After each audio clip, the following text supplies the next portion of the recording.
Tonight on CTV News, backlash against the Vancouver police. We don't need unnecessary fear-mongering to drive political agendas and ultimately scare people away from our city. Fallout from a CTV investigation into police messaging about random stranger attacks in Vancouver. We're matching what the United States has done, what the president has done.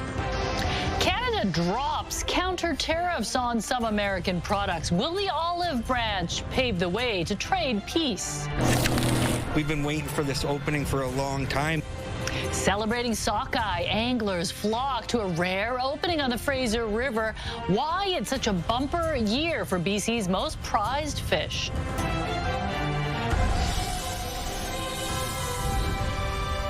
This is CTV News with Mi Jung Lee. Good evening. Thanks for joining us. It is a possible thaw in the icy trade relationship between Canada and the United States. Canada has dropped its counter tariffs on some American products, but the BC government is still skeptical of the trade relationship. CTV's Craig Krause has more on this at a time when small businesses are bearing the brunt of the trade war.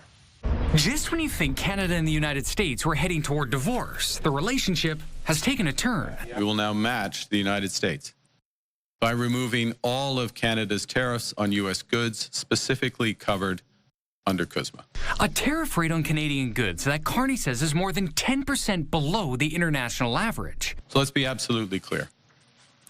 Canada currently has the best trade deal with the United States. U.S. tariffs on our steel and aluminum remain higher than Canada's. We're not raising those today. This comes after a phone call with President Donald Trump, where the two sides had agreed to intensify discussions to address trade challenges and seize opportunities in trade, investment, and security. I like Carney a lot. I think he's a good person.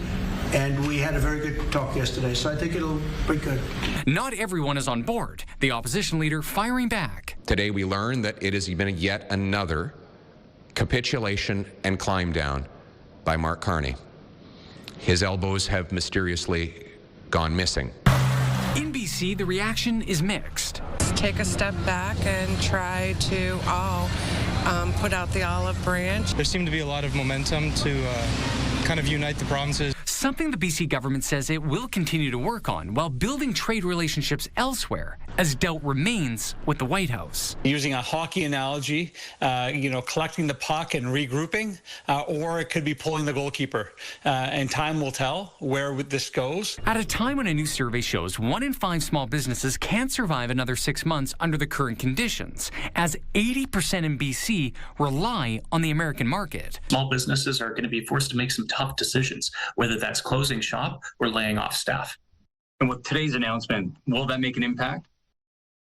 Yes, it will make an impact.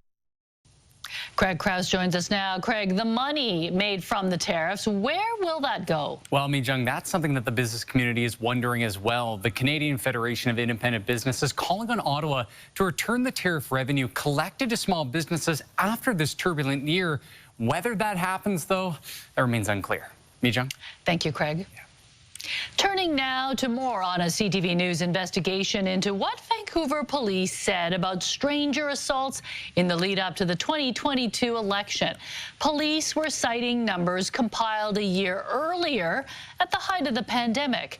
And as CTV's Ben Milger reports, sounding the alarm about random crime may have tarnished the city's international reputation.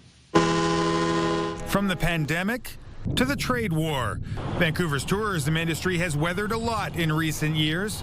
That includes fallout from a reported surge in random violence in the city. Somebody whom they did not know approached for no apparent reason and attacked them. In 2022, VPD issued 52 news releases about stranger assaults, more than double the previous year. Documents obtained by CTV News through a Freedom of Information request include an email from a local tourism operator. It says, "I am receiving more inquiries from U.S. foreign travel agencies about the concern of the increasing random stranger-on-stranger assaults in Vancouver's cruise ship ship terminal vicinity, as recently reported by VPD and local media. At the time, stranger attacks had fallen by more than half, from 4.2 per day a year earlier to 1.8 per day in the first half of 2022.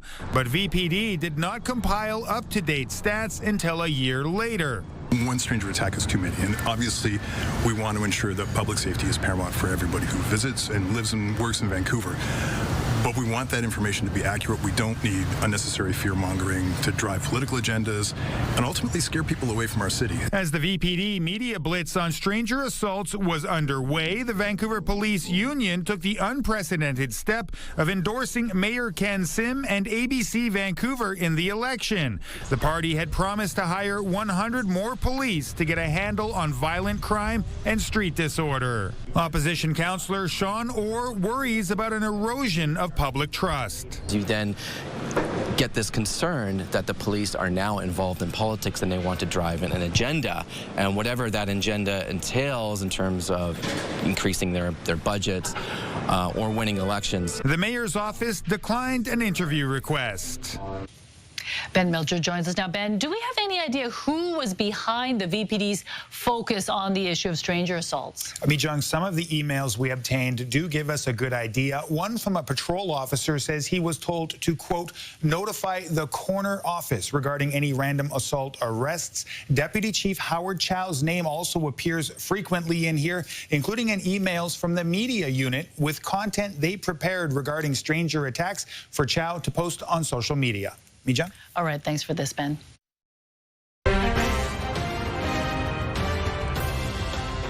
To breaking news, Vancouver police are looking for two men wanted Canada-wide for their roles in a large-scale drug trafficking operation. Mary Cranston is following this in the Breaking News Center. Mary. Mijang, following a 3-year investigation, 6 people, including these two men, were arrested and charged. Investigators seized 200 kilograms of hard drugs valued at $16 million, along with several firearms, $5,000 in cash and jewelry. All 6 suspects were released pending an ongoing investigation. In June of last year, charges were approved against the 6 men. 4 have been found, but both 43-year-old Ahmed Machinchi and 40-year-old Amir Navarchi are still at large. Machinchi is 5'7", 165 pounds, has a medium build, is known to have a shaved head, and wears glasses. Navarchi is 5'7", 190 pounds, has a heavy build and short hair. Both are accused of being part of an organized crime ring that fueled the illicit drug market in the downtown east side and beyond. Anyone who knows where they are is asked to call the VPD. Mijang. Thanks for this update, Mary. A judge is now weighing whether the man accused in the attack at the Lapu Day Festival is fit to stand trial. Adam Kaiji Low is facing 11 counts of second-degree murder. And CTV's Yasmin Gandam reports details of the fitness hearing are under a publication ban that's being challenged by media outlets. Adam Kaiji Low appeared via video conference wearing a blue sweater for the hearing here. We're unable to report on any evidence presented at the hearing due to a publication ban that a media consortium, including CTV, has now challenged. Low faces 11 second-degree murder counts in connection with the attack in April when an SUV drove through a crowd at a Filipino community festival. The attack killed 11 people and injured dozens of others. Last month, Low appeared in court as forensic psychiatrists testified as expert witnesses in the fitness hearing. At the time of the attack, Low was under the care of a mental health team from Vancouver Coastal and was being supervised under the Mental Health Act. The tragedy is still weighing heavy for members of the local Filipino community. We're committed to really being there for the community, so we've made sure that we have a virtual debrief that's going to happen on Friday, right after the hearing, and that's at 6 p.m. And then we have an in-person Kapwa Center at Sunset Community Center at 6 p.m. on Saturday. Members of Filipino BC were present for the hearing. It's unclear when a decision will be reached as to whether Adam Kaiji Low is indeed fit to stand trial. This as the Filipino community looks for answers to this unspeakable tragedy. Yasmin Gandam, CTV News, Vancouver. And late today, we learned the judge will deliver his decision on whether Lowe is fit to stand trial and on whether to lift the publication ban on September the 10th. The man acquitted in a downtown Vancouver crash that claimed the life of a 2-year-old girl will not face another trial. The Court of Appeal has dismissed the Crown's bid to overturn the not guilty verdict. In July 2021, Syed Moshfeghi-Zadeh ran a red light at Smythe and Hornby, causing a crash with a McLaren sports car. It pushed his Ford Explorer onto the sidewalk where it hit Michael Hiva, who was holding his daughter Ocean. The little girl did not survive. Hiva was seriously injured. In April 2024, Zadeh was acquitted. His lawyer argued he was inattentive and negligent, but not criminally negligent. The judge echoed those remarks, calling the crash a momentary lapse of attention. RCMP are looking for 2 men accused of sexually assaulting 2 women in Burnaby's Central Park. As CTV's Isabella Zaffarisi reports, one advocacy group hopes it spurs a call to action for the municipality. In less than 1 month, in similar locations, 2 women were assaulted by men at Central Park in Burnaby. It's devastating. We don't want that. We want to feel relaxed. For when we want to go out, it happens everywhere. I think people just need to be really diligent. Burnaby RCMP say on July 27th, just before 9 p.m., a woman heard someone walking behind her. The man groped her buttocks and lower back area and then ran into the park. Mounties say he's between 20 and 30 years old, possibly white, with light brown curly hair, wearing a baseball hat. She ended up finding another person in the park. Then she walked out of the park, and then she called police right away. On Wednesday evening, another woman was groped at about 7:30 as she walked along the trails near Patterson Avenue near the SkyTrain. The suspect in the most recent incident was wearing black shorts, a white hoodie with a multicolored windbreaker, so that might stand out to somebody. Mounties are ramping up foot and bike patrols at trails in this popular park as they work to identify the suspects. It is important to us that people feel safe in any park, not just Central Park or any park in Burnaby. In the last 2 years, Burnaby RCMP says there have been 3 sexual assaults in Central Park. I think one incident in a year would cause people to become concerned. An advocacy group to end gender-based violence says local governments need to play a greater role in prevention. I hope that this instance, this horrible situation that happened in Central Park recently will be a wake-up call and another opportunity, certainly, for Burnaby to step up and take action. And we're here to help them. As for the latest assaults, Mounties are appealing to the public for information to help in the investigation. Isabella Zaffarisi, CTV News, Burnaby. Ridge Meadows RCMP are asking for the public's help finding a missing Maple Ridge woman who hasn't been seen or heard from since June. 43-year-old Jessica Cunningham is described as 5'4", about 140 pounds, with dark brown hair and blue eyes. RCMP say she walks with a limp. Anyone with information on her whereabouts is asked to come forward. A Vancouver woman is calling for more accessible parking at Locarno Beach. She says it's nearly impossible for people with physical disabilities to get there. CTV's Dimitra Maragos has the story. All of these things that life has to offer are not there for you. Jody Gilmore says after being injured 2 years ago, everything changed. Feel left out like a kid on the playground watching through the fence. Having mobility issues and requiring walking sticks has opened her eyes. I was just very ignorant about before this happened to me. Gilmore says parking in public spaces like Locarno Beach, even with an accessible parking permit, isn't easy. And I've turned around and left because there was nowhere for me to park. Jody started a petition to add more accessible parking to the area. It's just simply not enough. And says not being able to enjoy community spaces. It's just very demoralizing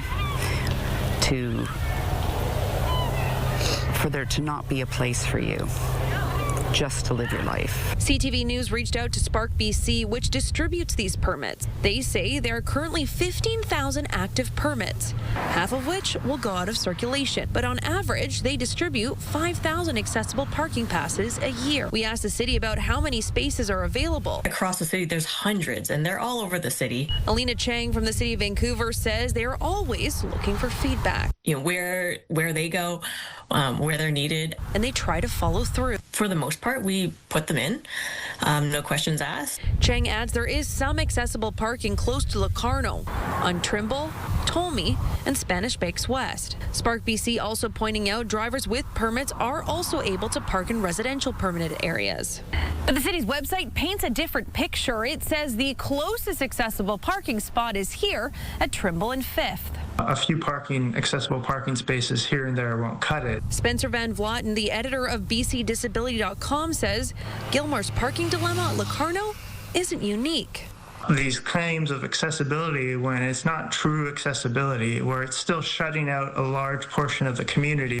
And adds an accessible parking space needs to be in a central location, have easy terrain, and be obstacle-free, which he says isn't often the case. What you have is people with disabilities being shut out from the community, which of course sends a message that, hey, this place isn't for you. But for Gilmore, she says her request is simple. Make the city more accessible. Demetra Marigo, CTV News, Vancouver.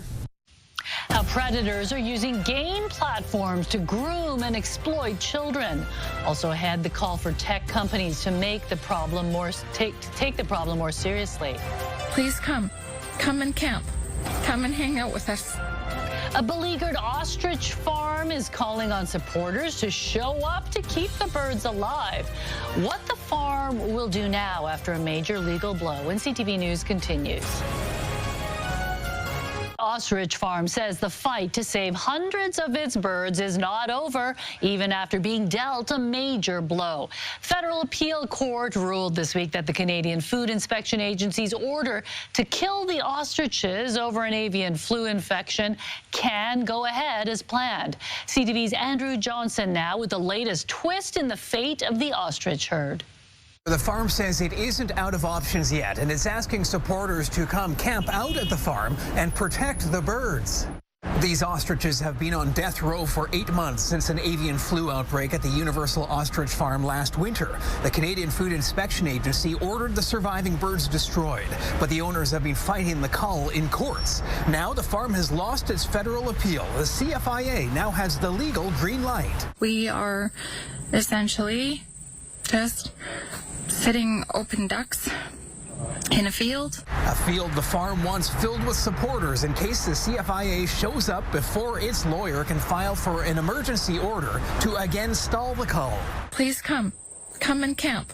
Come and hang out with us. Let's just stay strong and let's come up with some sort of a game plan together. Animal advocates say given how much time has passed, the CFIA should reconsider. What would be the right move for them is to still back off and say, look, the context has changed. We thought it was important to kill these birds 8 months ago. It probably no longer is. The farm argues the hundreds of ostriches that survived the outbreak are healthy and should be studied. A virologist says it's very difficult to determine if the birds are safe, and killing them is the only reliable way to prevent the spread of avian flu. This is not for the purpose of killing innocent ostriches. It's for the purpose of protecting all Canadians, all Canadian poultry operations, other Canadian ostriches, and Canadian wildlife as well. The farm says it is also reaching out to high-profile U.S. supporters, including members of the Trump administration. As for the CFIA, it will only confirm whatever is decided will not be revealed to the public in advance. Good news for swimmers. The Vancouver Park Board says New Brighton Pool will reopen tomorrow. The popular outdoor pool was suddenly shut down earlier this week because of a mechanical issue. It will reopen at 9 a.m. And just in time, and for the hot weather, I think an outdoor pool would be the perfect place to be this weekend. Definitely, or at PNE or Playland here. That's where we are hard tonight. And we've got a game ready to go. It is called Balloon Blasters. I'm here with Aaliyah and Avea. So we're going to have a competition, but first, let's take a look at what we can expect as we head into tomorrow. It is going to heat up.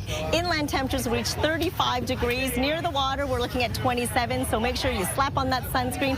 Stay hydrated, stay cool if you can. So we will get ready for Balloon Blasters.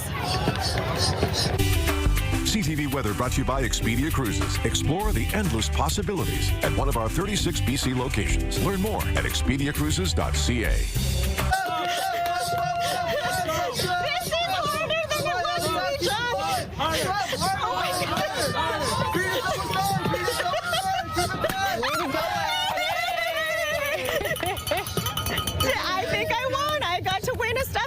Well, they can keep, I get to pick any prize, Mi Jung. You guys can keep going until your balloons blast, and I'll be back. That was a workout, Mi Jung. And shouldn't you be competing with people your own size? We're the same height. So, yes, we are the exact same size. Okay, you won fair and square. All right, we'll talk to you later, Ann. A glimmer of hope in our economy. Retail sales did go up in June. We'll show you where people are spending more. And money delayed. Some Canadians with disabilities have not received their check for August, putting them in a bind. What happened when CTV asked questions? That's ahead. The federal government's decision to drop some retaliatory tariffs on American products could be what helps some small businesses, according to the Canadian Federation of Independent Business. This comes as preliminary estimates show Canadians are spending less, which some businesses are feeling. CTV's Tyler Barrow has more. Bring back lots of mementos. Peggy Rayfuse owns Imagine Vintage Wear in Inglewood. She sells an assortment of secondhand clothes and accessories. This summer they've been down for sure. Down the street at this jewelry store, it's a similar story as people are putting off the luxury purchase. First, they have to think about the kids, the food, before they think about anything else. Statistics Canada says retail sales rose 1.5% to $70.2 billion in June, helped by increased spending at food and beverage retailers. However, July is looking like a different story. Preliminary estimates point to a 0.8% drop. According to the Canadian Federation of Independent Business, the federal government's decision to drop retaliatory tariffs should help some small businesses. Small businesses have told us that Canada's retaliatory tariffs were actually the most damaging to their business, second only to the tariffs on steel and aluminum. According to the Federation, approximately 20% of small businesses can continue to operate for only another 6 months under the current tariff environment. Their data was collected prior to Friday's announcement. One Inglewood business says they are feeling the impacts of the tariffs. I do think the tariffs have affected it and probably lost me some sales where people were worried about what was going to happen with bigger ticket items. The CFIB forecasts a decline in spending by consumers to continue in the months ahead. Tyler Barrow, CTV News, Calgary. There's growing concern tonight from Canadians who rely on disability benefits. Many were left without their payments this week, leaving some struggling to afford even the basics. The federal government began rolling out its new disability benefit in July, offering about $200 a month for a total of $2,400 a year. But yesterday, many who were expecting a deposit were left empty-handed. CTV News called the program's hotline and were met with a message blaming a system issue and apologizing for the delay. You don't start a program and then drop the ball. Thank you very much. You people are getting a paycheck. You got a paycheck because you can get food. I don't got a paycheck and I got no food. After CTV News called, Ottawa says the majority of payments have now been processed. However, a limited number remain outstanding due to the isolated system issue. To New Brunswick now, where a flag-raising ceremony to mark the 34th anniversary of Ukrainian Independence took place at Moncton City Hall today. Members of the Ukrainian Club of Moncton thanked Canadians for their support during Ukraine's war with Russia. The national anthems of both countries were played, and a moment of silence was held to honor all Ukrainians who have given their lives for Ukraine's freedom. This is the day when we proudly raise our blue-yellow flag, a symbol of freedom, dignity, and the unbreakable spirit of our people. Here in Canada, we have the honor to maintain our traditions, to preserve our language and culture, and to support each other. Ukraine declared its independence from the former Soviet Union on this day back in 1991. The two countries have been at war for 3 years now. The call for gaming platforms to do more to crack down on online predators. As soon as you join, there's like a group of them all there waiting. A Calgary teen shines a light on how children are being groomed. Now a lawsuit has been launched against a popular platform accused of not doing enough to protect kids. Plus, artificial advice. AI may have answers, but experts urge caution when it comes to mental health support. Ahead on CTV News at 6. Last week, we told you about the online extremism network 764 that sexually exploits kids. The group uses gaming platforms like Roblox to target vulnerable children. The developers of that game are facing mounting criticism and a string of lawsuits over child safety concerns. CTV's Terry Fikowski spoke with a Calgary teen who has been targeted on the platform and believes it should be doing more to protect kids like her. It's a wildly popular game where more than 111 million monthly users can play and create in virtual worlds. That includes a Calgary teen who joined Roblox when she was 8 years old, but now at 17 recognizes she was being preyed upon by online predators. As soon as you join, there's like a group of them all there waiting. CTV is not identifying the teen for her safety. She's previously been doxxed, where users shared her and her friends' personal information, flooding them with hateful messages. Your Instagram, social media, anything like that, and then just tell everyone to go after you. She says she's frequently approached by older adult users who make sexual comments or try to pressure her to take drugs, but has been lucky not to fall victim. I've known people that have committed suicide because of people harassing them over Roblox. It's stories like that leading to lawsuits against developers, including the state of Louisiana, which sued Roblox last week, accusing it of creating an environment where predators thrive and victimize kids. The platform refutes the claims in a statement saying, "The assertion that Roblox would intentionally put our users at risk of exploitation is categorically untrue," adding it has implemented rigorous safeguards to help protect our community.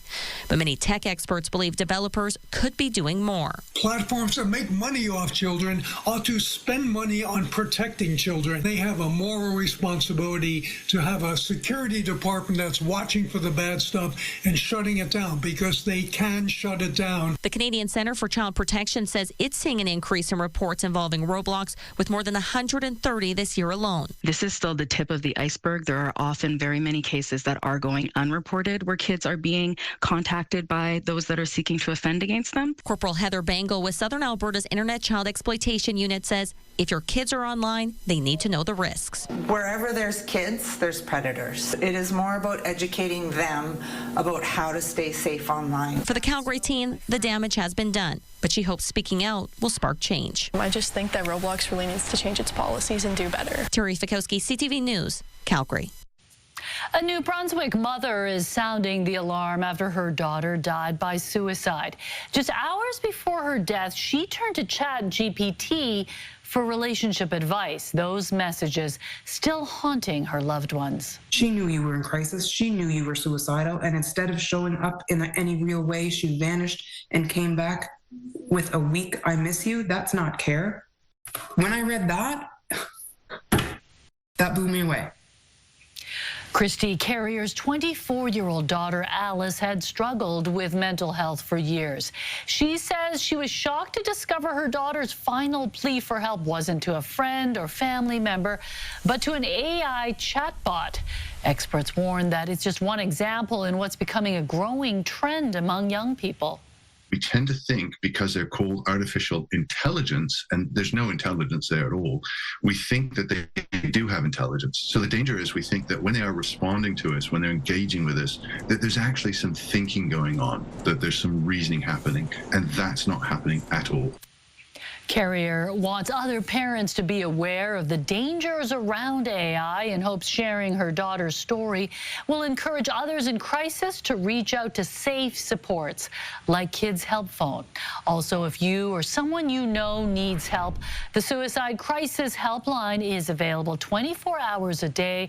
To reach the helpline, just call or text 988. If you need immediate assistance, call 911 or go to the nearest hospital.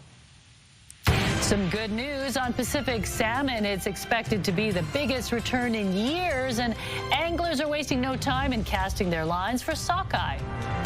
We talk about in musical theater being a singer, dancer, actor. Here it's a singer, dancer, actor, puppeteer. So I'm a puppet in the One of the world's most popular musicals kicks off in Vancouver. You know the songs, but you may not know what it takes to stage The Lion King. We take you behind the scenes. A chance to see The Lion King, one of the most...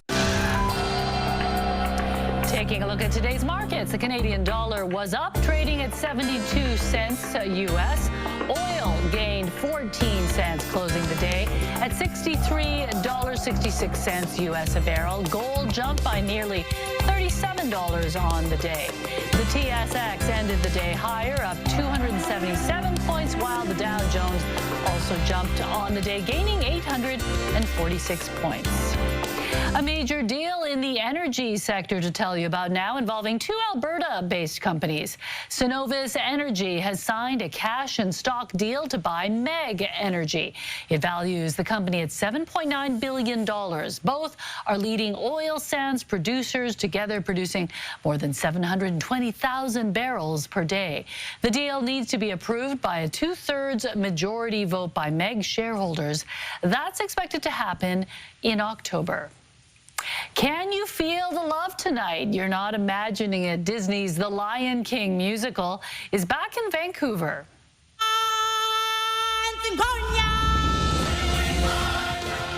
On Wednesday, Broadway across Canada kicked off a 4-week run of The Lion King at Queen Elizabeth Theatre.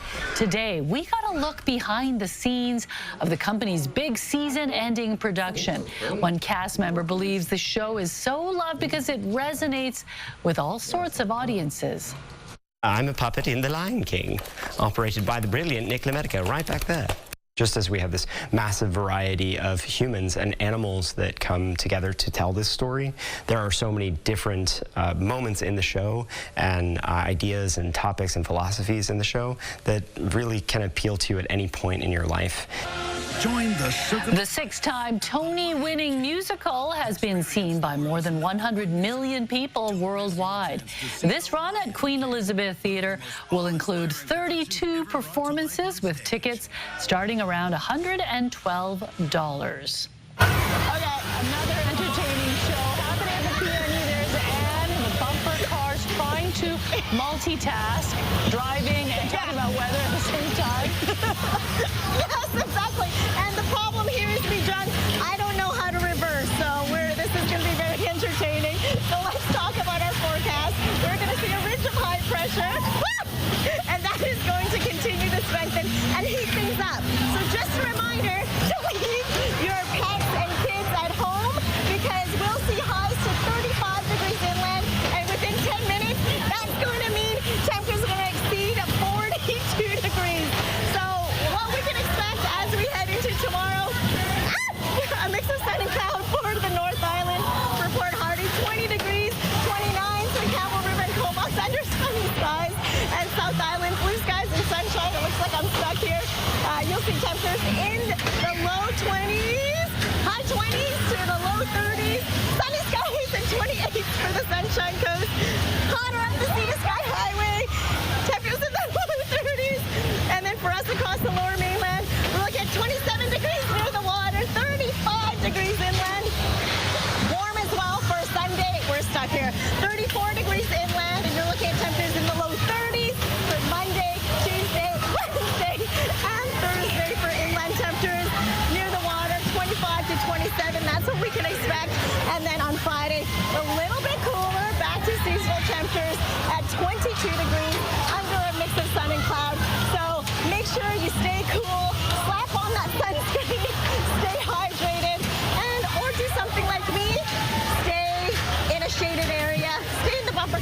especially if you're headed to PNE Playland. There are misters around Nijong, but this is a good way to stay cool for sure.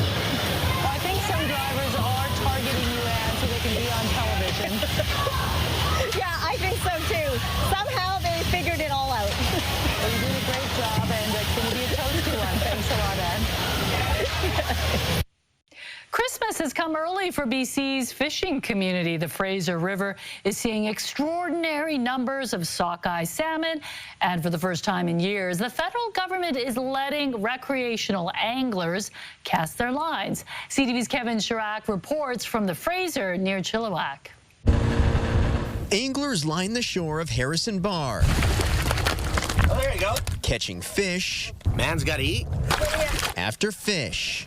We've been waiting for this opening for a long time. I don't think there's a better place in British Columbia or in the world. Friday marked the first day licensed recreational anglers were allowed to target the ultimate prize, sockeye salmon. They're one of the tastiest fish on the market. They taste good.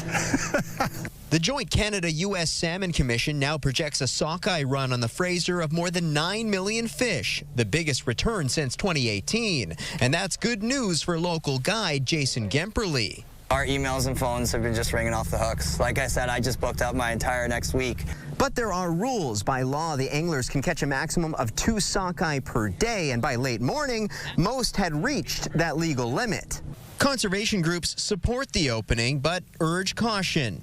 It's really important when people are out there that they know their fish species, that they're not killing the wrong kinds of fish, that they're not killing coho, for example.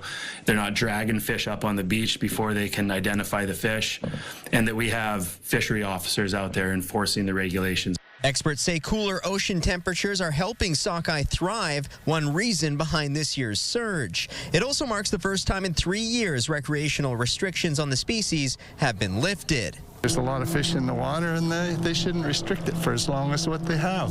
I just want to make sure that everyone just plays by the rules, you know, and try not to screw this up for everyone, because we got to take advantage of these, right? For now, sockeye fishing is open from Mission Bridge upstream to Hope until at least September 1st. Kevin Chirac, CTV News, Harrison Bar. Day of the Dog, a Ghibli Jazz Orchestra, and the Granville Block Party. Just about time for your Friday feel-goods, plus soundtrack of sacrifice. Adam finds out how a Langford teen is honoring a BC soldier through music. Coming up on the Sawatsky sign-off. Right now, here's a preview of CTV Morning Live. Kids head back to class soon, and that means school zones will be in effect yet again. Monday on CTV Morning Live, are BC drivers doing their part to keep streets safe? Also, an inspiring story of resilience. We meet the mom who's embarking on a cycling journey across BC to raise funds for a worthy cause. Plus, with a countdown on to next year's World Cup, we'll have the winner's trophy in studio. We'll see you in the morning. News, weather, and traffic. It's everything you need. CTV Morning Live, weekdays 6 to 9.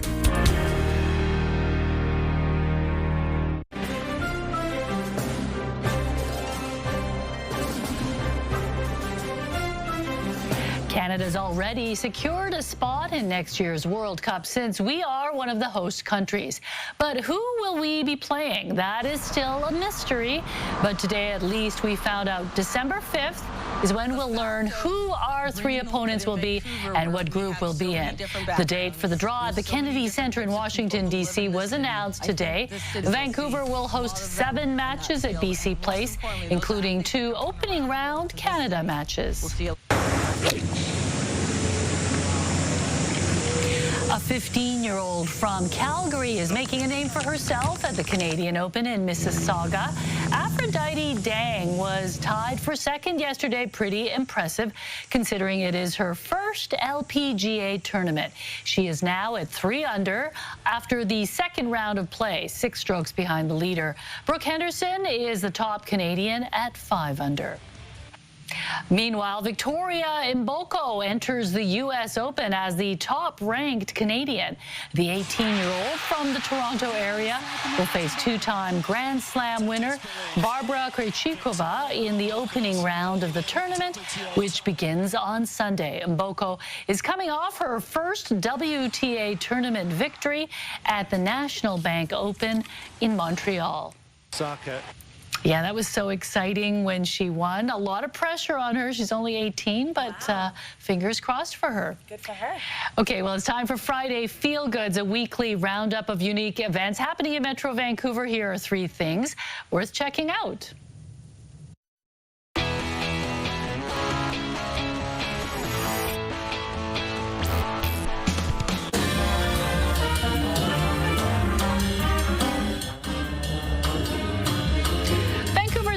Ghibli Jazz Orchestra is expected to sell out the Hollywood Theatre tonight. The band is playing 2 shows, including a late one that starts at 8 p.m.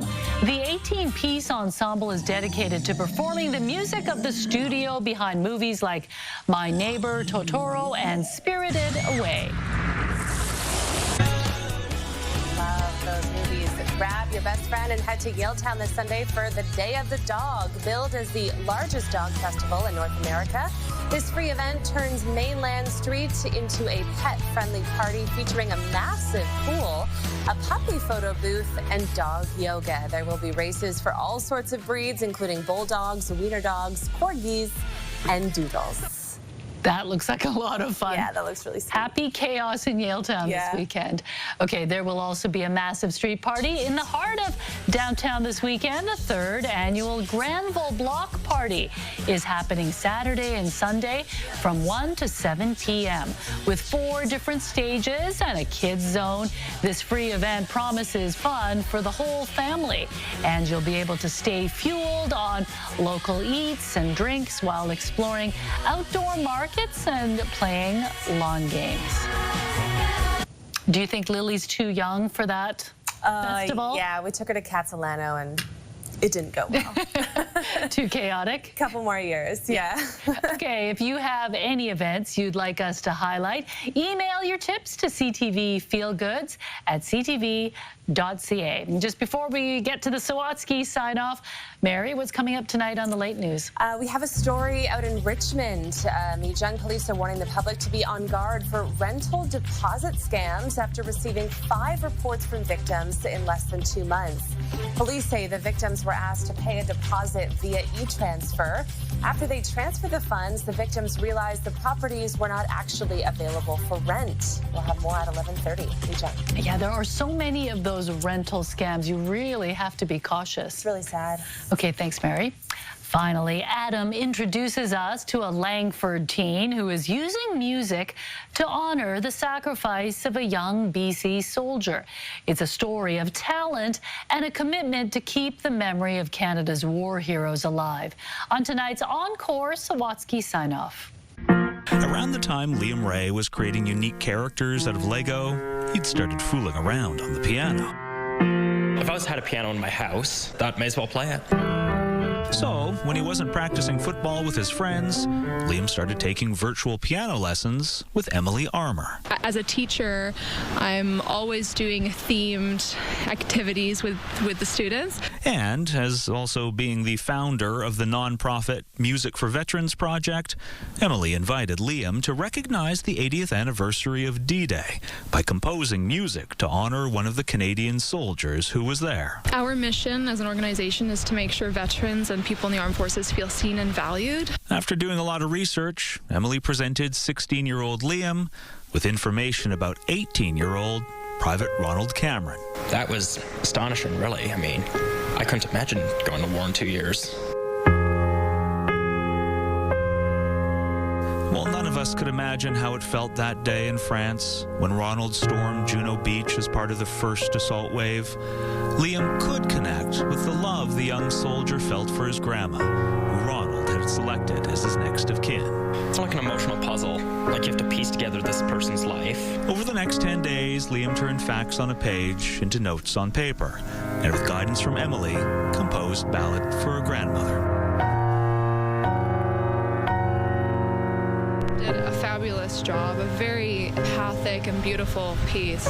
It's one of 8 pieces by 8 young composers being shared through the Music for Veterans website to honor 8 members of the Canadian Scottish Regiment who landed on the beach during D-Day but never returned home. I just want to remind us all that people made heroic sacrifices at D-Day. There's the individual in this battle. It's not just the collective group. We should try to remember everyone who served. Adam Sawatsky, CTV News, Langford. Talented young man. Are you musical? No, I never played any instruments, but my goal is to get Lily into piano lessons. For Yeah, excellent skill to have. Okay, let's go back to Anne. The peony is full of prizes. For those who have the skill, let's check in with Anne, who apparently has what it takes. Yeah, fabulous day at the Peony and Playland Mijang. Because look at this, I won these massive stuffies. You know, it's been a good week when you walk home with prizes. So it's going to be hot this weekend. Make sure you're hydrated, especially when you're coming down to the Peony and Playland. So have a great weekend. Thanks, Anne. Did she really win those? I don't know. Good night.